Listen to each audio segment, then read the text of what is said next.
Isn't it amazing? And you're all so sure. Fear not, my fellow Americans, this is the year 2010. Hope and change, baby. So it's out with the old propaganda and in with the new. Welcome to New School, or the latest misguided campaign against childhood obesity. Now, New School is an interesting thing, as the school itself is divided into two separate schools of thought. School number one, which is based on sane, rational thinking. Then we have the other school of thought, school number two, which makes no sense whatsoever.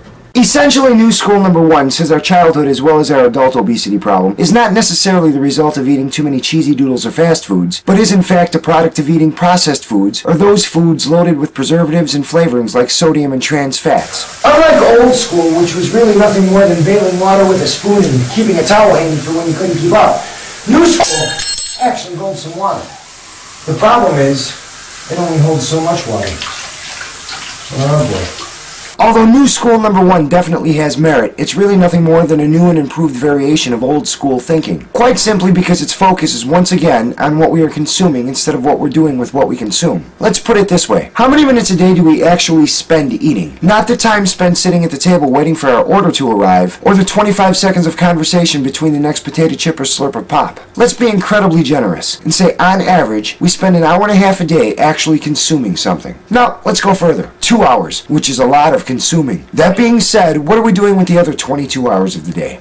Okay, enough with New School number one. It has merit, but is incredibly incomplete and only addresses a portion of the problem. Let's take a quick look at the second school of New School obesity thinking. Now, when I say quick, I mean quick, because if we spend too much time here, the psychological ramifications could be horrible. Not to mention the fact that over the next 6 months or so, this is all you're going to hear about from the media. Aside from fancy logos, exciting catchphrases, celebrity endorsements, and enough political power to push nonsense ideas and legislation, New School number two is nothing short of a nightmare. Once again, food is the main culprit, but New School number two adds a few unique twists. You see, it's not our fault we have weight management problems. We've been victimized. We've been forced to unknowingly eat foods tainted with preservatives, high in sugars, fats, and sodium. We've been caught in the trap of marketing and captivated by the neat, fun packaging, which has resulted in the inability of parents across America to say no. You know, there's another thing. Our schools have been feeding our kids slop. But it's all cool now because we got together and had a big meeting with a bunch of chefs, and we came up with the Healthier U.S. Schools Challenge program, which establishes rigorous standards for schools' food quality, participation in meal programs, physical activity, and nutrition education. This program is not hollow rhetoric. In fact, we're going to change 1,000 schools a year. Forget the fact that school districts across America are facing massive budget cuts and increased classroom sizes. Together and from sea to shining sea, we're going to fundamentally change every school cafeteria in America. But that's not all of it. There's still two more components to the new Hope and Change obesity strategy. One, increased physical activity, and two, nutrition education. Let's do nutrition education first because that's the easiest. Basically, that equates to more time sitting stagnant in a classroom somewhere, learning something your state learning standards already require you to learn.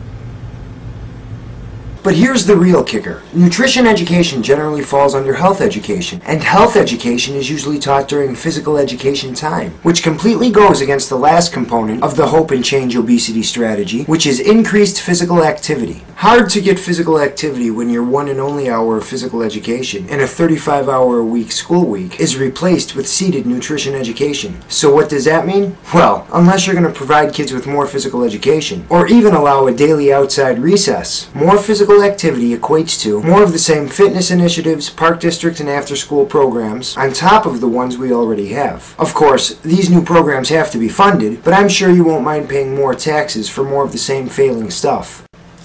And that's it. That's everything we've been offered in the fight against childhood obesity. Were you able to look beyond the obvious? You ready for the truth? You can handle the truth. Part 2.